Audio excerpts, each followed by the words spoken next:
આપ જોઈ રહ્યા છો spark today news. Chhota Udepur Gurukrupa સોસાયટીમાં આંખલો હડકાયો થયો છે. હડકાયા આંખલાએ લોકોને અડફેટમાં લીધા છે. છોટાઉદેપુર ગુરુકૃપા સોસાયટી ઘણો મોટો વિસ્તાર છે, જેમાં એક આંખલાએ આતંક મચાવ્યો છે. આંખલાએ બે મહિલાઓને અડફેટે લીધા છે, તેઓને ઈજા પણ પહોંચાડી છે અને ઘાયલ કરી છે. આજે ગુરુકૃપા સોસાયટીમાં સવારમાં મારા ઉપર ફોન આવ્યો અને તાત્કાલિક બોલાવવામાં આવ્યો. ત્યાં રહીશો દ્વારા મને જાણ કરવામાં આવી કે એક આંખલો છે, ખૂબ ધમાલ મચાવી છે અને સોસાયટીની અંદર બે મહિલાઓને પણ અડફેટે લીધી છે એવું તાત્કાલિક મને જાણ કરી. એટલે હું ત્યાં પહોંચ્યો. તાત્કાલિક ફાયર બ્રિગેડની ટીમને બોલાવી. હું ગયો.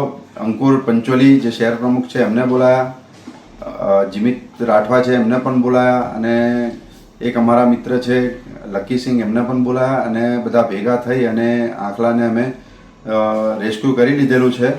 અને અગાઉ આ હડકવા થયેલા વારંવાર પશુઓ હડકવા થાય છે એટલે અમે પશુ આરોગ્યની ટીમને બોલાવી ટૂંક સમયમાં એમનું રસીકરણ કરાવવા માટેની બી પ્રોગ્રેસ આગળ કરીશું. હું રાહુલ પરમાર.